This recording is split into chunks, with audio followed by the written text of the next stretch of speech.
دوستو آج ہم بات کریں گے دنیا کے 7 عجوبوں میں سے سب سے پہلے عجوبے کی جو غزہ کے عظیم اہرام کے نام سے جانا جاتا ہے۔ اہرام مصر دراصل اس وقت کے فرعون بادشاہ خوفو کے لیے بنائے گئے وہ یادگار مقامات ہیں جن میں بادشاہوں کے لاشوں کو دفنا کر محفوظ رکھا جاتا تھا۔ حیران کن بات یہ ہے کہ ان لاشوں کے ساتھ ہیرے جواہرات، مشروبات، لباس، برتن، ہتھیار، جانور اور کبھی کبھی تو خادم غلام کو بھی ساتھ ہی دفنا دیا جاتا تھا۔ قدیم مصر کے فرعون مرنے کے بعد کی زندگی کا سفر خالی ہاتھ نہیں کرنا چاہتے تھے۔ دنیا کے 7 قدیم مقامات میں غزہ کا عظیم اہرام ایک ایسی یادگار عمارت ہے جسے وقت کا بہاؤ بھی ختم نہیں کر سکا، اور یہ ابھی تک باقی بچی ہوئی ہے۔ یہ اہرام 455 فٹ بلند ہے۔ 43 صدیوں تک یہ دنیا کی سب سے اونچی عمارت رہا۔ 19ویں صدی میں جا کر کہیں اس کی اونچائی کا ریکارڈ ٹوٹا۔ اس کا رقبہ 13 ایکڑ میں پھیلا ہوا ہے جو قریب 16 فٹ بال میدانوں جتنا ہے۔ یہ 25 لاکھ چونے کے پتھر کے بڑے بلاکس سے تعمیر کیا گیا ہے جن میں سے ہر ایک کا وزن 25 سے 80 ٹن کے درمیان ہے۔ اس عظیم پیرامڈ کو اتنی عمدگی سے تعمیر کیا گیا ہے کہ موجودہ ٹیکنالوجی بھی ایسی شاہکار کی نقل تعمیر کرنے سے قاصر ہے۔ اس کو تقریباً 2560 سال قبل مسیح مصر کے حکمران خوفو کے چوتھے خاندان کی طرف سے قبر کے طور پر تعمیر کیا گیا تھا۔ مصری فرعون خوفو کے وزیر ہیمون نے اس اہرام کا نقشہ تیار کیا تھا۔ اس اہرام کی تعمیر کے وقت اونچائی 1.465 میٹر یعنی 480.6 فٹ تھی، لیکن اس کی حالیہ اونچائی 138.8 میٹر یعنی 455.4 فٹ ہے۔ اس کا اوپر کا 10 میٹر حصہ اب گر چکا ہے۔ اس اہرام کا وزن تقریباً 5.9 ملین ٹن ہے۔ اس کے وزن کے حساب سے اسے بنانے میں 20 سال کا عرصہ لگا اور ہر ایک دن میں 800 ٹن پتھر لگایا گیا۔ ہر ایک گھنٹے میں 12 سے 13 پتھر کے بلاکس لگائے گئے۔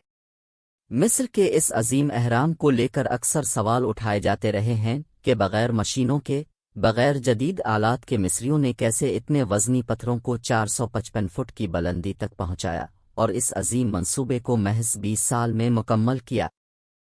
جدید تحقیق بتاتی ہے کہ عظیم اہرام مصر کے چونا پتھر کے بلاکس کو 800 کلومیٹر دور سے لایا گیا ہے۔ مصری کاریگر چونے کے ان پتھروں کو پہلے پانی میں ڈبو کے رکھتے جس سے چونا پتھر ٹوٹ جاتا، پھر اسے ہتھوڑوں سے تراشا جاتا اور کنشتہ کے ذریعے دریائے نیل سے اس مقام تک منتقل کر دیا جاتا تھا۔ ایک اندازے کے مطابق 5.5 ملین ٹن چونا پتھر، 8000 ٹن گرینائٹ اور 5 لاکھ ٹن مارٹر اہرام کی تعمیر میں استعمال ہوئے تھے۔ تعمیر مکمل ہونے کے بعد سفید چمکدار پتھر سے اس کی ملمہ کاری کی گئی۔ 1300 قبل مسیح میں آئے ایک زلزلے کی وجہ سے اس کی اوپر کی سطح کا سفید پتھر گر گیا۔ 1356 عیسوی میں سلطان الناصر الدین ان پتھروں کو قاہرہ اٹھا کر لے گیا جس سے ایک مسجد اور ایک چھوٹا قلعہ تعمیر کرایا گیا۔ آج بھی ان پتھروں کی باقیات اہرام میں موجود ہیں۔ اہرام کی تعمیر کے لیے 1 لاکھ محنتی کاریگروں اور مزدوروں کے 5 گروہ بنائے گئے۔ ہر گروہ 20,000 قابل اور محنتی افراد پر مشتمل تھا۔ ماہرین کے مطابق پیرامڈ کے باہر پتھر کے حصوں کو اتنی صفائی اور بہتر طریقے سے تراشا اور فنٹ کیا گیا ہے کہ جوڑوں میں ایک بلیڈ بھی نہیں گھسائی جا سکتی۔ اہرام بنانے کے لیے استعمال ہونے والے حساب کی درستگی سے پتہ چلتا ہے کہ اس پیرامڈ کو بنانے والے لوگ ذہین اور ہنرمند ریاضی دان تھے، اور ان کو فلکیات کے علم پر بھی پورا عبور حاصل تھا۔ مصر کے اہراموں کی تعمیر میں فلکیات کی مدد سے کی گئی انجینئرنگ کے شواہد بھی پائے گئے ہیں۔ برسوں سے سائنسدان ان اہراموں کے راز جاننے کی کوششوں میں لگے ہیں، لیکن ابھی تک کوئی کامیابی نہیں ملی ہے۔ عظیم اہرام کا ہر ایک پتھر سادہ کمپیوٹر جیسا ہے۔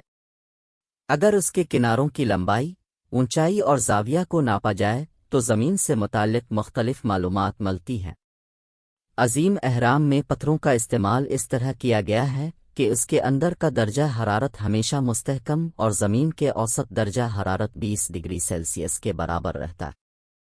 اگر اس کے پتھروں کو 30 سینٹی میٹر موٹے ٹکڑوں میں کاٹ دیا جائے تو ان سے فرانس کے چاروں طرف 1 میٹر اونچی دیوار بن سکتی ہے۔